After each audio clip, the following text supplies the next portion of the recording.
G'day guys, and welcome back to the channel. In today's video, I'm going to be doing my long-term Protee VX Launch Monitor review. This is something that I know a lot of people have been waiting on, so thank you for being patient. Today, I'm going to get into everything. Honestly, I've got a lot of points for this device, and there are some negatives, there are some cons with this device, so stay tuned till the end. I'll be talking about those in the end of the video. As always, this video is going to be 100% my opinion, my thoughts and feelings on this device. Yes, I was given this device by Bayside Golf, my channel partner. If you want to look, if you want to know about the package that I got from Bayside, the Albatross package, check it out. It's in the link in the description.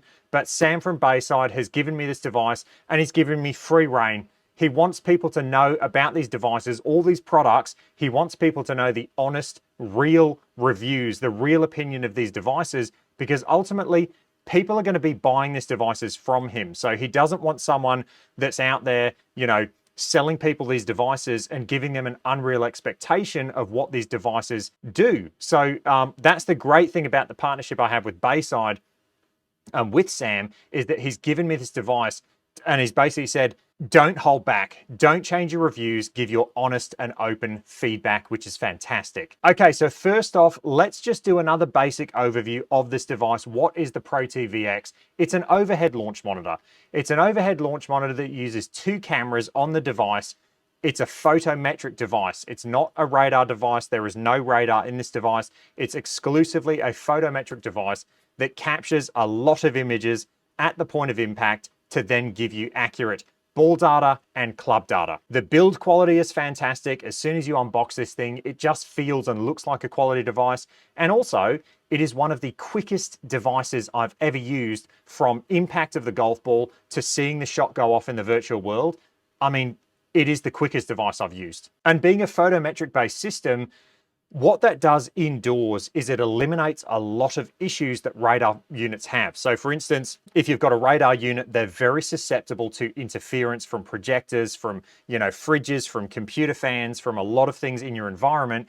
Where photometric based units, yes, they are susceptible to interference from, you know, other IR units, or potentially if you've got something, if you've got like a side-based launch monitor, if you've got something reflective in the background, if you've got something reflective on your shoes, they are susceptible to interference, but a lot less than radar units in an indoor environment. Being an overhead unit, what are the height requirements? So Protee specifically states that the ideal height for this unit is 3 meters. However, you can use this unit below 3 meters, and that's exactly what I've been doing in my environment. So 3 meters is optimal. However, you can use this thing below 3 meters. I'll put on screen now the recommendations that Protee says. So just to my left, using the Protee VX at ceiling heights lower than 9 feet or 2.75 meters, 275 centimeters. 8 foot 8 inches is lower than recommended, but we did not find any issues. We did not receive any negative feedback from users using the VX at 8 foot 8 inches. You can use it at 8 foot 6 inches. However, they recommend using a TP5 PIX ball to get correct spin and spin axis. And then finally, 8 foot 4 inches is too low. It's not recommended. Besides detection issues, there's also a chance that you're going to hit the unit with a wedge when you swing. So what about me? Where does my Protee sit in relation to my ceiling? Well, what you've got to take into account is not only your ceiling height, because I have 2.7 meter ceilings in my garage. However, my floor and my mat is raised up 40 centimeters. So what that effectively means is I have 266 centimeters, or just over 8 foot 8 inches. So 8 foot 8.7 inches. That's what I'm working with. So I am in that lower than recommended ceiling height. However, in my experience using this launch monitor for a long period of time now, I haven't seen any issues using it at that height. I do exclusively use PIX golf balls. However, if you watch one of my recent videos about Spin AI, what Protee has done is they've incorporated an algorithm where if the unit doesn't actually capture spin and spin axis, based on all the other parameters it does capture, it will give you a very high estimated, high quality or, high fidelity estimated spin and spin axis value based on the millions of shots that they've captured and all of the club data and everything that the unit is capturing. So That's something to be aware of. Ceiling height's a big thing, but don't be put off if you're under 9 feet, because I'm under 9 feet and I still use this in my environment. So overhead units. Why are overhead units good? Well, I wasn't sold on overhead units until I had this one. I always thought that in my environment, I would one day have a GC quad or a GC3, and that's why I bought the Unicore i Mini, because I really thought in my environment, a side mounted launch monitor, it was more flexible. I could take it outside if I wanted. I had the flexibility to move it around, or if I changed, if I moved house, I could, easily pick it up and take it with me. Overhead units, I wasn't sold on them. I really wasn't until I had one. Since owning this unit, I now realize how good overhead units are. Not only does it make your setup super clean, where you have nothing on the ground, it's easy for left and right-handers to play. So left and right-handed golfers can come in, they can use this unit. You've got nothing on the ground, nothing that's going to get kicked. It's just a lot cleaner, and it's just a lot neater of a setup. The other thing is, like I said, left and right-handed players can use this device. You don't have to move anything around. You just have to have enough space for left and right-handers to swing in the environment. And you don't have to be scared that someone's going to shank a shot into it. It's on the ceiling, it's out of the way. That being said, I have seen videos where people have skied shots and they've hit the unit. So there are protective cases available for this device. And if you're going to use this in a commercial setting, I'd probably get a protective case for it. The other benefits of overheads are obviously the angle at which it's capturing the data. You also get a video of your actual club going through impact, which you do get with the iMini from a side profile. It's not that good. I never really used it to get much information from it. Whereas with the Protee, you get such a good view from top down of your club as it goes through impact. You get so much information from that, and really working on your game and learning how to hit draws, learning how to hit fades, working on face control, all of that is just made so much easier by visually seeing on the screen what your club is actually doing through impact. Another massive benefit is the hitting area size. So the hitting area size of the Protee VX is massive. It's 65 centimeters by 55 centimeters. So this hitting area is huge. The really cool thing about the Protee is this hitting area size is adjustable. You can go in there, and depending on where you want your hitting area to be, for me, you can see I've got my impact strip down here, and I do have a light shining from my projector, creating this rectangle. What's cool about this device is you can actually set up the hitting area size to be as big as you want it to be. So for me, my hitting area size is only over this highlighted white rectangle. If I put a ball anywhere in that rectangle, the unit is going to register the ball and it's going to lock onto it straight away. What is cool about this is you don't have to be worried if your golf ball's just out of that hitting area and you walk up to it and hit it onto your hitting area.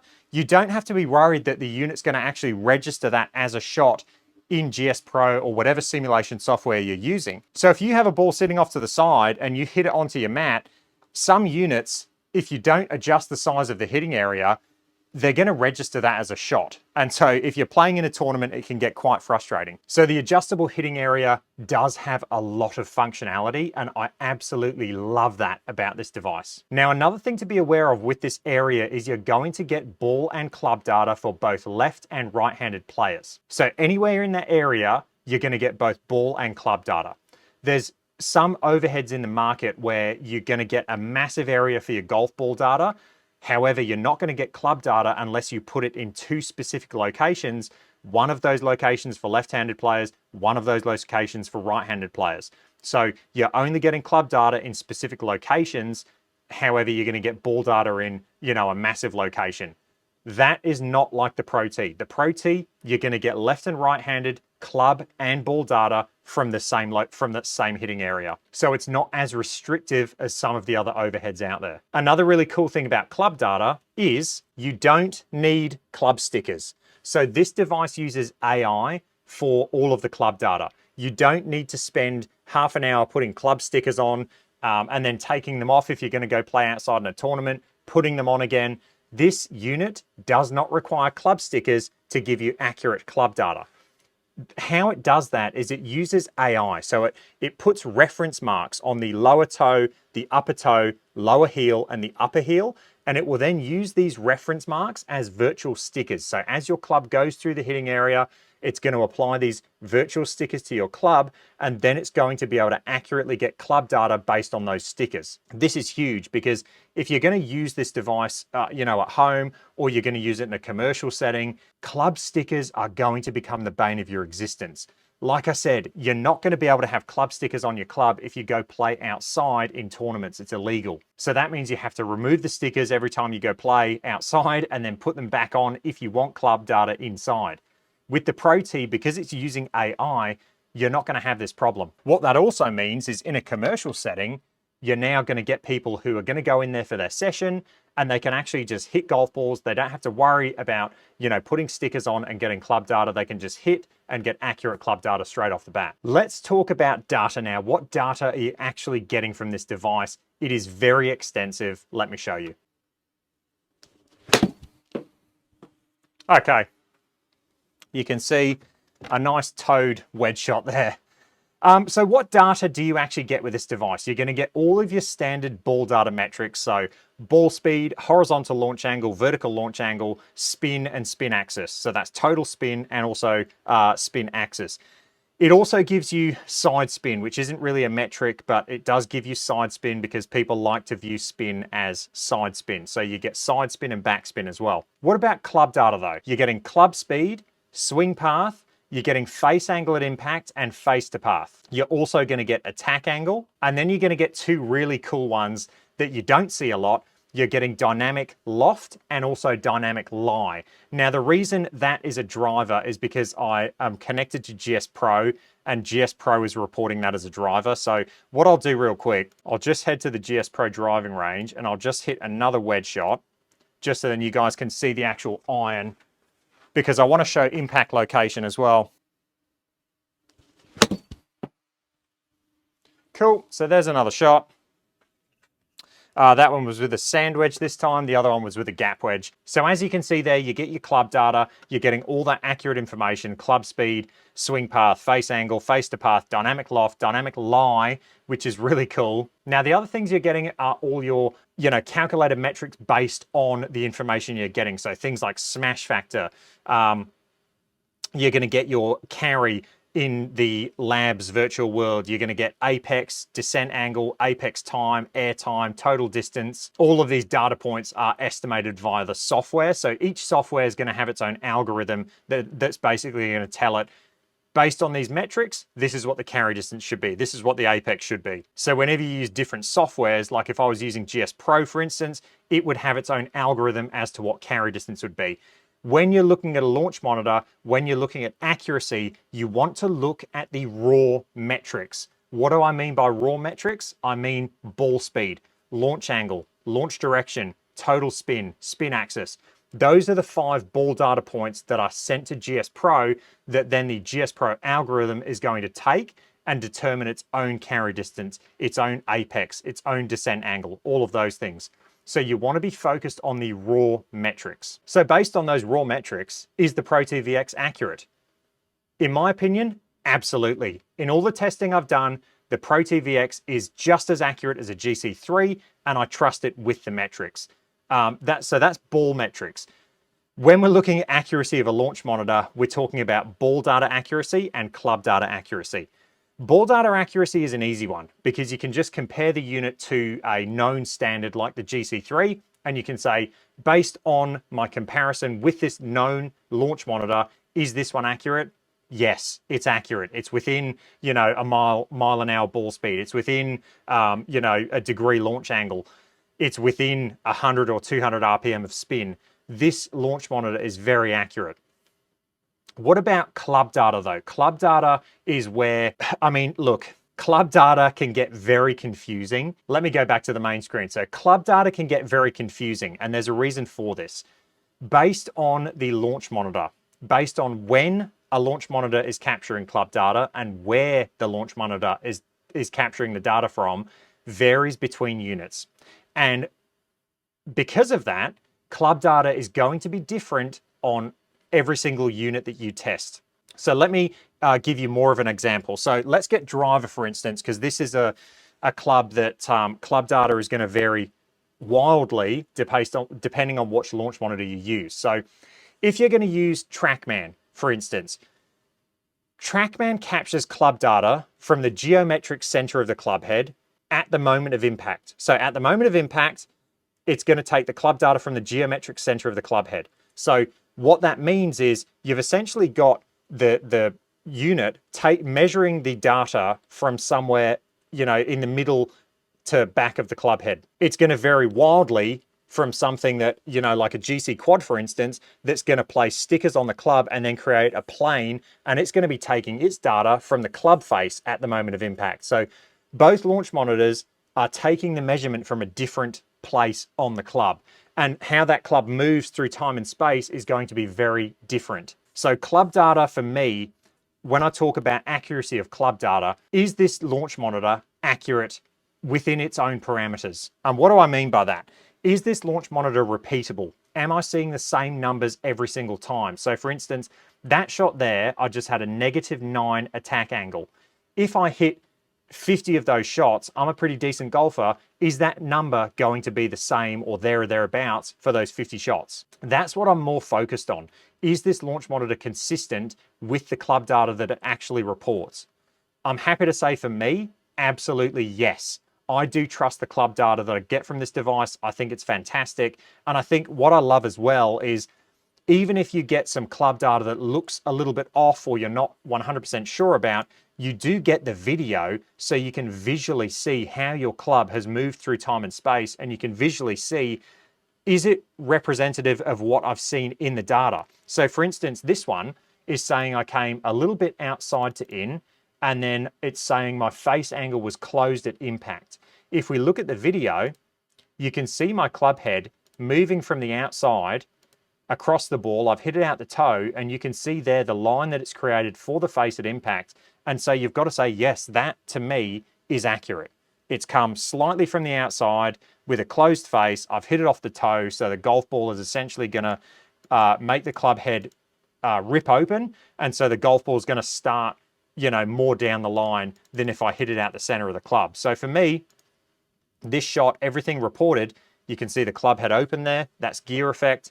To me, this is accurate. I'm getting accurate club data. I'm getting accurate ball data. It's accurate. The other thing you get with the Protee is impact location. So there's a lot of things you're going to get with this device over, say, a GC3. One of those is impact location. This was something that when the Protee VX first came out, club data, impact location, it wasn't that good. However, it's gotten better over time. And even since I've owned this unit, all of the club data has just gotten better and better over time. And now it is incredibly good in this last update. They are using AI.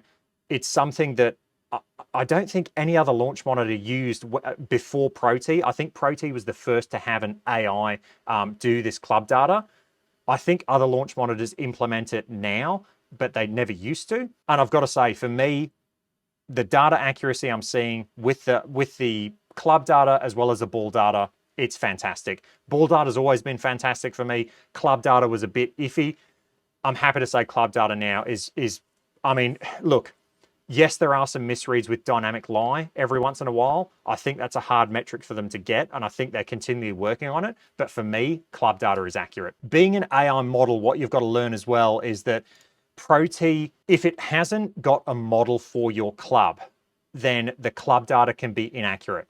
So I saw this when I first got this unit. I still have a lab putter. So this one here, the DF3, when I first got this unit, because this putter wasn't in their AI modeling, the actual club data I got, the path of the club, it was very inaccurate. It was not good. It jumped around all over the place. You can probably go and find some of my old videos, but because the actual AI didn't have my club model in it, the data was inaccurate. I contacted Protee and I sent them, they requested that I send them 10 videos of straight parts, and then some where I came across it, somewhere I went, into out.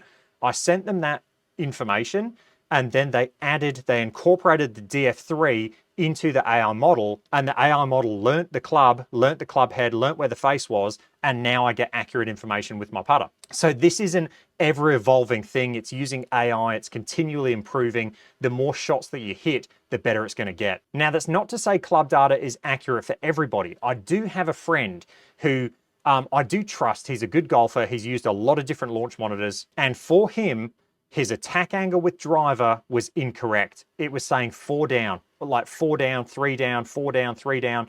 He's a good player. He hits up on the ball. And for whatever reason, he sent multiple emails to Protee. For whatever reason, it did not like his driver or his environment. And so therefore he was getting inaccurate angle of attack with his driver. He ended up selling the Protee, bought a GC quad. The next day, put the stickers on, he hit the ball, and it was saying 4 up. So for him, the club modeling, for whatever reason, his angle of attack with driver was inaccurate. But if you watch any of my videos, it's always been accurate for me. So, I mean, look, this is the thing with launch monitors. It doesn't matter which launch monitor you have.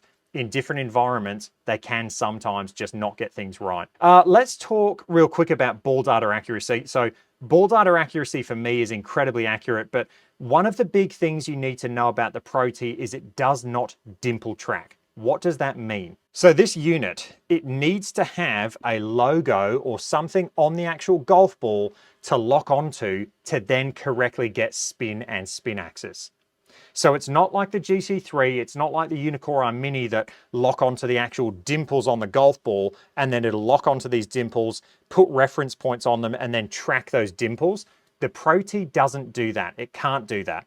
What the Protee does is it will lock onto a logo. So whether it be a Titleist logo, whether it be a TaylorMade logo, sorry, whether that be a Titleist logo, and these ones are very worn. I was just doing a test, but it needs a logo to lock onto. You don't have to use TaylorMade Pix balls.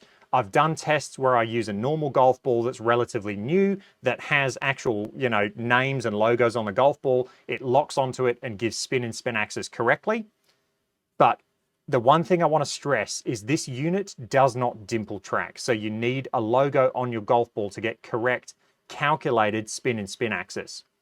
One thing that Protee has just implemented though is if this unit does not see a logo, if your logo is really worn or the unit just doesn't see a logo to lock onto, what it will then do is revert to something that they've called Spin AI. And what Spin AI does is it will take all of the metrics that the Protee has received and calculated accurately. So I'm talking club data, and then also some of the ball data metrics that it's captured accurately, like horizontal, vertical launch angle, ball speed. It'll take all those metrics that it's got correct, and then it will use its algorithm and use its database of millions of shots to then come up with an estimated spin and spin axis number. Now, I have done a video on this. It gets quite in depth. I'll link it in the description. But essentially what they've done is they've taken a flaw of the unit, the flaw being that it does not dimple track, and they've gotten around it by introducing another AI algorithm that will then give you an estimated spin and spin axis number.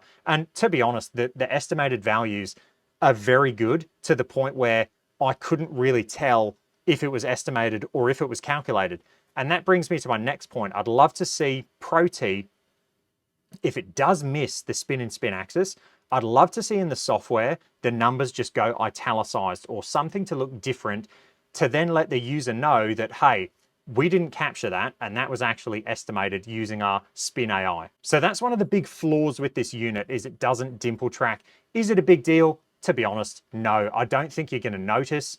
Like I said, you can use any ball, and now that it's got Spin AI built into it, it's just going to get better and better. It's an AI algorithm, so it's going to learn. So the more shots it gets, it's going to continually learn and just get better and better at producing or estimating that spin and spin axis. However, it's just something to be aware of, that with this unit, I'm going to say for me, it's the only real, big elephant in the room. The big flaw with this unit is it doesn't dimple track. However, in my experience, you watch any of my videos, I don't think people are going to be able to tell. And now with this new AI, I really don't think people are going to be able to tell the difference. In all the testing I've done against the GC3, this thing has been spot on for shot shape and also backspin. Another thing with this unit, it doesn't, at the making of this video, the only software it has is the Labs software. So let me go back to that. So what you get when you get this unit is the Labs software. Now, a massive positive of this unit is that it doesn't have subscription fees. There's no subscription fees with this unit. You get Labs, you can connect it to one of the third-party softwares, and you're not going to have any subscription fee to use this unit with Labs. However, you are going to have to pay your third-party subscription fee. So for instance, if I go to the game options, if I do this drop down, you can see GS Pro, TGC 2019, you've got E6 Connect, you've got Creative Golf. There are some really good options for you to use as third-party softwares, but just be aware you're going to have to pay the third-party subscription fee to actually have access to that software. There is one here called Protee Play. So at the making of this video, there is not a simulation software from Protee, an in-house simulation software that you can use. However, they are developing an in-house software that you can use. As soon as that becomes available, as soon as they allow me, I will be showing that off on the channel. Okay, and finally, let's talk about the Labs software. This has just undergone a bit of an update. I'm currently using a beta update. The Labs software itself is really good. It's extremely customizable. Let me show you guys that now. So this is the Labs software. You can see I've got a camera hooked up to it. So I've got a 120 frame camera sitting behind me. And what's cool about this is you can use any camera you want. It doesn't have to be a Protee camera. So unlike Unicore, which, you know, if you want to use the Unicore features, you have to buy their swing optics, which cost thousands of dollars. Unlike that, you can buy a third-party camera from AliExpress or from one of those websites. I'll link one in the description if you guys are interested in the one that I'm using, but you can buy a Kayeton camera, 120 frame per second camera, which connects up via USB. It's a USB camera. I think it cost me about $120, $130. It hooks up and just works seamlessly. So that's a really big advantage of the Protee software is they keep it open. They let you use whatever camera you want. You could use a webcam if you wanted. Another massive pro with this software is it's extremely customizable. So you can see this screen. This is the screen that I've created with the data that I actually want on the screen. So I've got my video there. I've got my dispersion circles. I've got the video of the club as it goes through impact. I've got my side impact view. My top impact, front impact, I've got the spin validator, and I've also got spin axis. This is so customizable. If you go into this tab and click add, and then for the purpose of this, we can just call this test. And now I can go over to this little lock symbol and I can start adding whatever I want to see. So you've got side impact, top impact, front, you've got the top club path, side club path, the shot video, swing video, and that's where you can select which camera you want to use. You've got your ball spin video, spin axis, ball spin validator. You've got your top flight path, your side flight path, driving range, and then now you've got dispersion circles, which has just recently been added, but is, I think, one of the best features to come to the Protee. I love dispersion circles. You just learn so much about your game. You learn so much about your bag and how it's mapped. Dispersion circles are fantastic, so I really love that that has come to the Protee software. To add any one of these, you simply click on them. You can resize them to whatever size you want. And then once you're happy with it, you can hit the lock, and now that screen is locked, and it will be like that until you unlock it and move things around. So I do love the full customizable software you do get with Labs. We now also have sessions. So you've got sessions with this. You can add users, different profiles, and then when you add different profiles, you can keep your data separate. So if multiple people are using this in the house, you can have separate profiles, and you're going to keep your data separated from each other, so you're not influencing or adding anything in the data that is going to corrupt it or make it not valid. So I do love the fact that you can now add profiles. So the Labs software is fantastic. It's really good not only for connecting to third-party devices, but also for learning about your game. That was the long-term review of the Protee VX Launch Monitor. This launch monitor is only getting better and better. Each update they do, each step they take, it is improving, and it's going to be exciting to see where this thing is in a few years. I really hope you guys enjoyed that. I hope you learned something out of that. As always with this channel, I'm really just trying to give my honest and open opinion about these launch monitors. So hopefully you guys found that useful. If you did, definitely let me know in the comment section below, and I'll catch you guys in the next one. Cheers.